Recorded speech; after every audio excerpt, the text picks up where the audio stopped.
तो हम नहीं जानते किसने, लेकिन एक मान्यता चली आ रही है कि किसी बहुत बड़े संत ने, दूरदर्शी संत ने ये भविष्यवाणी की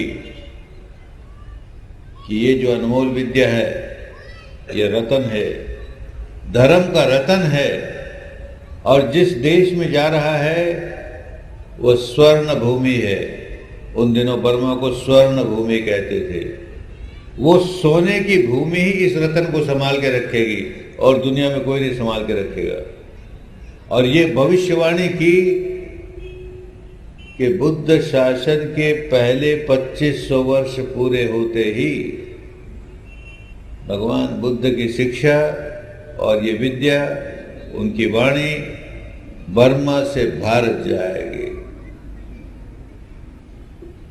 1955 का वर्ष भगवान बुद्ध के प्रथम शासन का, 2500 वर्ष के प्रथम शासन का अंतिम वर्ष। और उस अंतिम वर्ष में बाबा साहब ने निर्णय किया, बर्मा गए और बर्मा में ये निर्णय किया कि मुझे बुद्ध के रास्ते चलना है। 1956 अगले 2500 वर्ष के बुद्ध शासन का पहला वर्ष।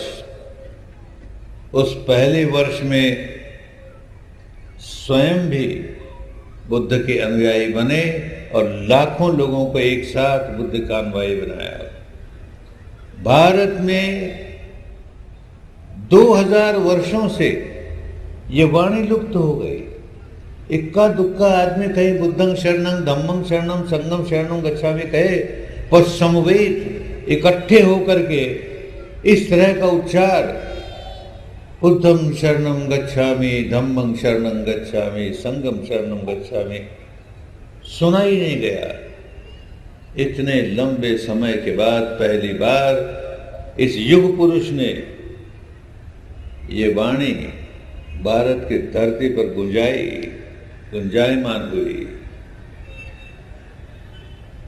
एक वर्ष बीतते बीतते उनका शरीर शांत हो गया। शरीर शांत होने के पहले सारनाथ की एक सभा में उन्होंने अपना अंतिम प्रवचन दिया। एक प्रवचन नेपाल में भी दिया उन दिनों, और अपनी इच्छा व्यक्त की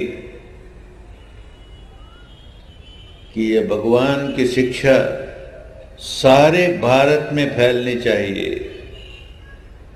जब तक सारा भारत भगवान की शिक्षा के रंग में नहीं रंग जाएगा तो हमारी समस्या का समाधान नहीं होगा, भारत की समस्याओं का समाधान नहीं होगा, भारत का कल्याण नहीं होगा।